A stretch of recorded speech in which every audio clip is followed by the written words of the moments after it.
What's going on, everyone? Welcome back to another episode of Unpopular Opinion, and today, guys, I'm going to be reviewing the 2013 movie, The World's End. We are gonna get to the world's end if it kills us. Guys, The World's End is a comedy sci-fi film that is the conclusion to the Cornetto Trilogy, which is a British comedy trilogy created by Edgar, Wright, Simon Pegg, and Nick Frost. Now, on the surface, this might seem like a goofy sci-fi and kind of a ridiculous comedy, but I really think if you strip away some of the surface layers, you'll actually find really interesting themes of this movie, and I kind of just want to break it down and talk about it because I think this movie's brilliant, actually. But guys, before we get into the video itself, we're going to be playing a quick game. At the end of this video, I'm going to be playing a 5-second clip from a random movie. So if you stick around to the end of the video and you watch that clip and you're the first person to identify where that movie clip comes from, I will give you a shout out in the next video, and I'm gonna pin that comment to the top of the comments. So for example, let's say the movie is Poseidon Adventure. Hey, it's Poseidon Adventure. You comment that below, you're the first person to do that, you win, you get pinned, you get a shout out, and that's how you win.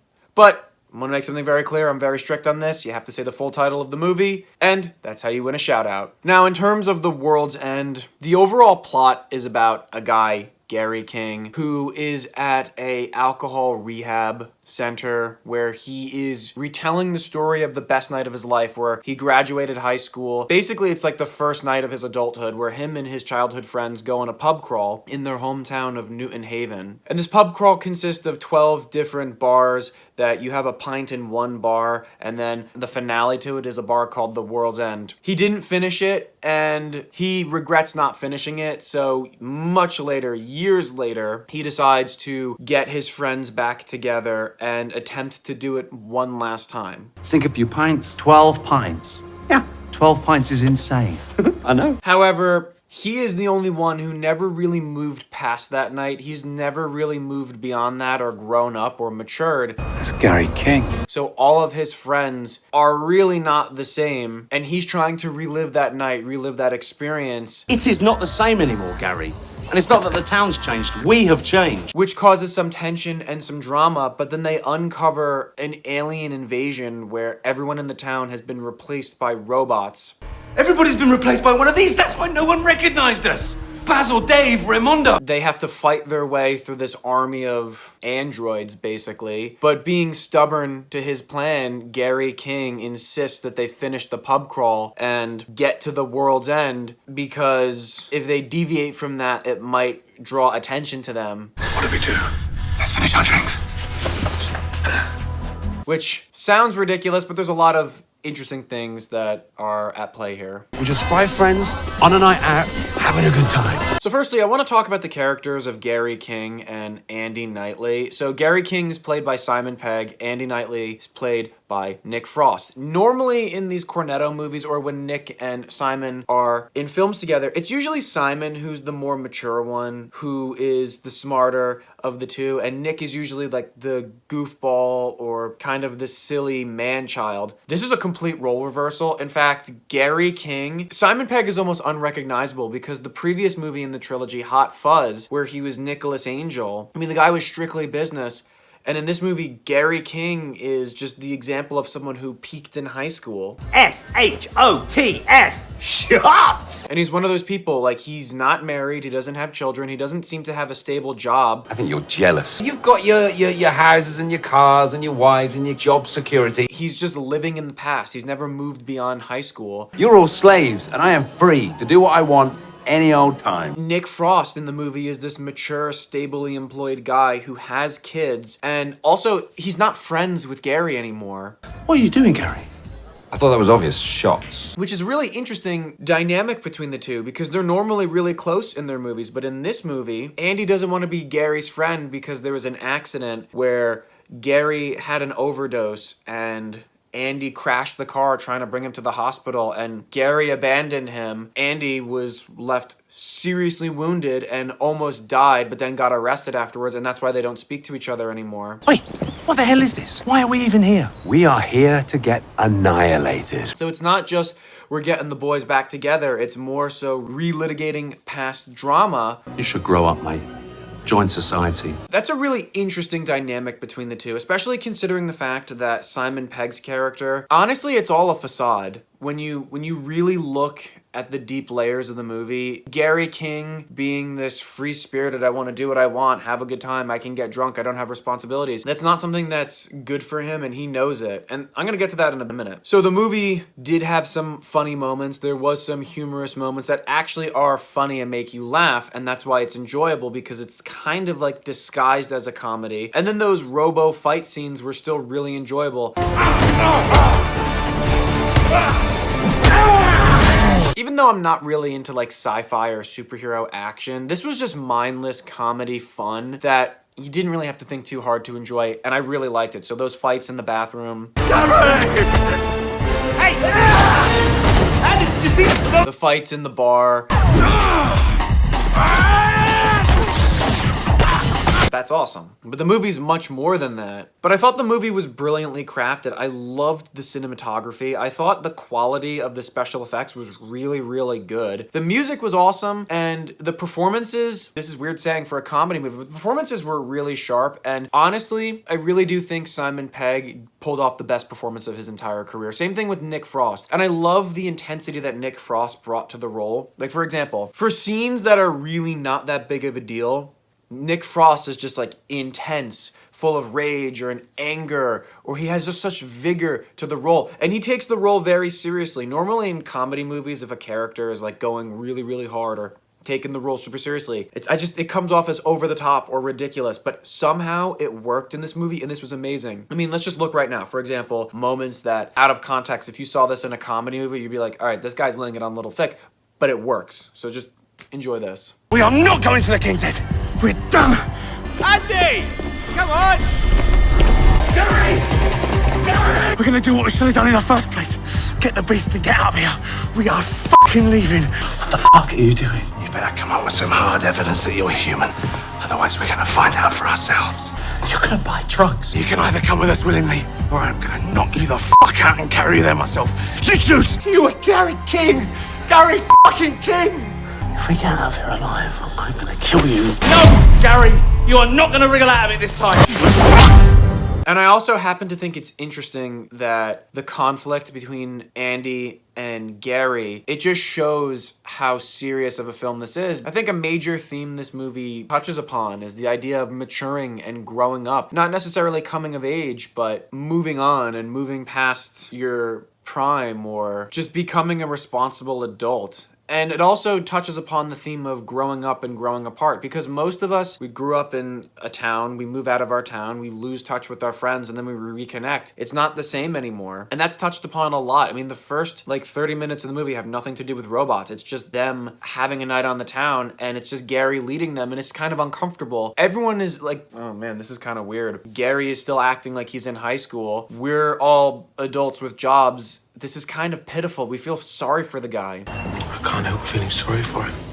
Because the truth is, like, no one wants to be the guy who's like in his 40s, irresponsibly drinking and not having legitimate responsibilities. But with Gary King, like I said, it's all a facade, because there's a lot of hidden details and foreshadowing in the movie that I thought was brilliant, that it brilliantly ushered into the climax. Like, for example, Gary calls them the Five Musketeers, and he says that Five Musketeers is better because if you lose two, you'll still have three Musketeers left. And that's exactly what happened in the group. Two of the guys in the group were defeated by the robots and killed and replaced. Another foreshadow was when Andy says he can't call anyone on his phone. It must be the network. And it turns out the alien society or the alien beings and intelligence that is trying to replace humanity or make them more compliant is called the network. And then finally, there was one scene, this is really, really subtle, and a lot of people miss this. They were in like a shack at a golf course or something, and they're all trying to prove their humanity because these robots, the blanks, they have access to your memory. They're replicated with your DNA, so they don't have any scars. So the only way to prove that you're really a human is if you have scars. And everyone's proving that they have scars, but Andy declares, you broke your arm when you were a kid. You have a scar on your elbow. Lift up your shirt so we can see it. And Gary's saying, no, he won't do it. And he's like, I'm Gary King, I'm me, there's only one Gary King.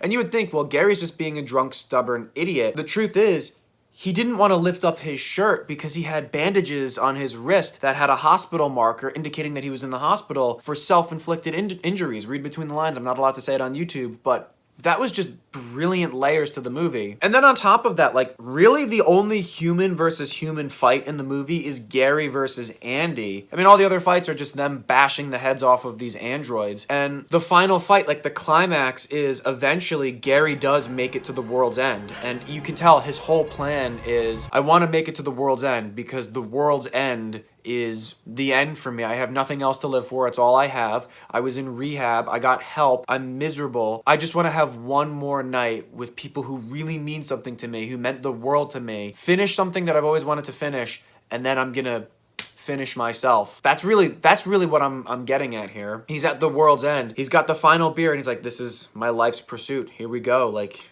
I did it. We'll get to the world's end if it kills us. And then Andy shoves the bottle out of his hand, or the pint out of his hand, and the two get into a fight where they're not only like physically fighting each other, but they're also just letting it all out emotionally. Like, Andy's like, you were my best friend. I would have followed you to the end. Ironically, I have followed you to the end, and you let me down. I'm not mad because of the accident, but you let me down. And the two reconcile in a way that's really, really powerful because the facade melts off of Gary King. How can you tell when you're drunk if you're never sober? I don't want to be sober! Gary King is no longer the Raimundo, David my man. Rather fitting. I'm Gary King. Still got it, you know? That's not, he's just crying and he's just like, help is when people talk about how miserable their lives are. Help is when they tell me when to go to bed. That is not my idea of a good time. And this is? They told me when to go to bed! There's nothing else for me. You don't need to do this, Gary. Yeah, I do. I mean, the ending, honestly, in my opinion, the ending came out of left field. It was insanely crazy to me. I wasn't thrilled about the ending. I don't hate it. It was cool seeing the network and Gary have that argument, but it seemed kind of anticlimactic. And then the whole town explodes, and then it ushers them into like a Mad Max apocalypse, which is kind of cool, but I didn't really like the ending so much. But be that as it may, I really, really thought the scene where Gary was at the 10th bar and the two friends were like, it's okay, we can leave.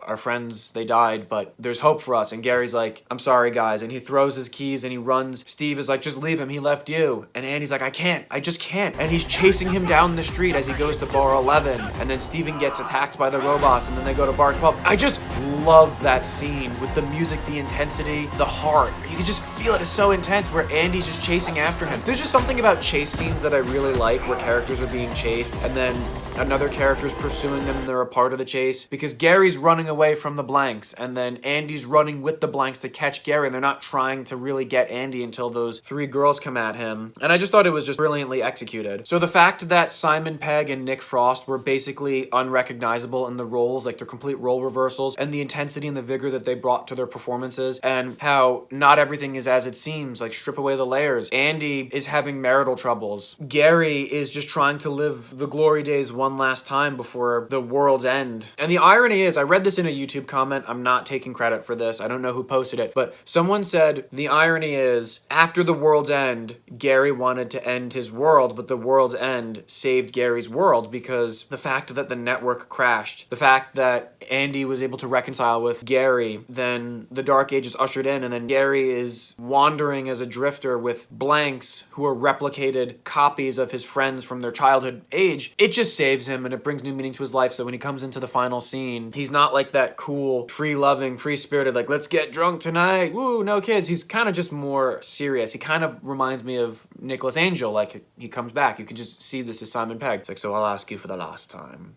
5 waters, please. But on top of that, also, it is funny. The movie does have some really funny moments. We did this in June, it's October. Yeah, but it's the anniversary of the year, isn't it? Every year is the anniversary of a year. It's like, I love Peter in the movie. Like, he's kind of the boy of the group, like the juvenile one. And at first, he's kind of just like, oh, I'll go along for the ride. I'm kind of meek. But then as he's getting drunk, he's like, yay, haha, I'm having so much fun. And he's just, it's really funny. Just go, Stephen, tell them. Oh, we're way past leaving now.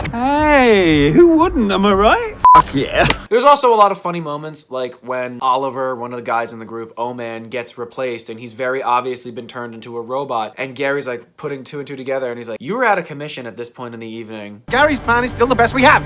Wait a minute. 1990 model Oliver was out of commission by this point in the evening. I like the new you. That was hilarious. What are you saying? I like the new you. And I also like how if you watch the movie closely, you could see a lot of parallels to their original night and the new night. I mean, it follows a similar formula. Like you see the flashback where Gary punches a hole in the wall and then he's about to do it again, or Andy rips his shirt open in the same bar. He's wanting to get into a fight. Oliver was the first one to fail the Golden Mile because he couldn't make it, and that's how it played in the movie. Like he got killed by one of the robots and they lost him. Then they had to hide in that golf shack, and then they lost Peter after that. And then the ending of the movie is just the three of them, Steve, Andy, and Nick, sitting on the hills just watching the town. And that's what they did in the end. They watched the town burn. And then Gary says, we were looking at that knowing life would never be the same. And you know what? It never was. Well, yeah, because that was the start of the Dark Ages. And then also that scene in the climax, I know I'm jumping around, I'm so sorry, but the scene where he's like, that night we were gonna take on the whole world, and that was the beginning of my life, and it was a big lie. I think that's true for a lot of people. I think a lot of people after they graduate high school have this grandiose illusion of what life is supposed to be. You expect that you're gonna keep touch with all your friends. You expect that you're an adult now, the world is mine, and things don't go the way you plan. That is relatable to a lot of people. So it's not just stupid, goofy comedy. It's great performances, a lot of awesome layers, and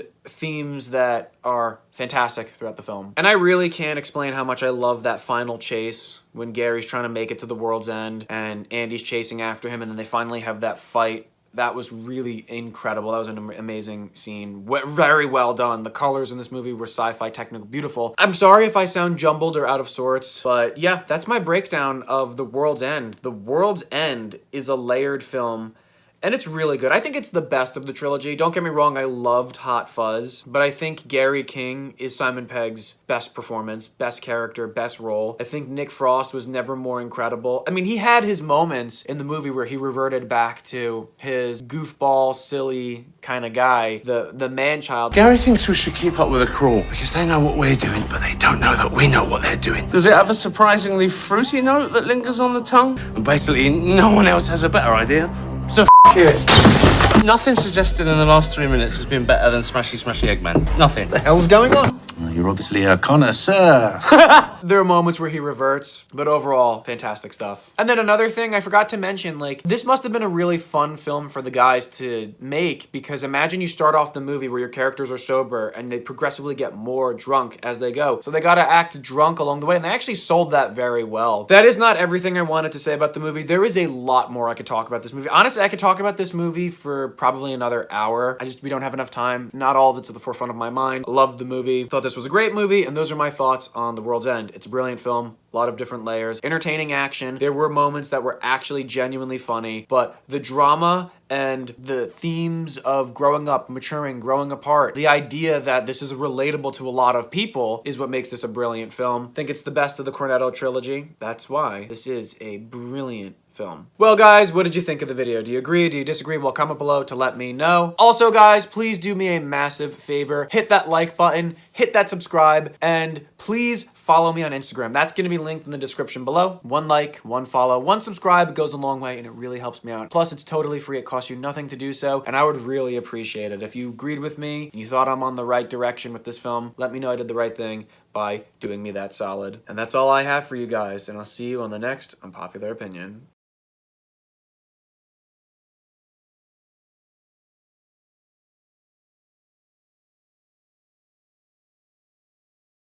Hell is where he's headed. He'll be waiting there for us, Senator.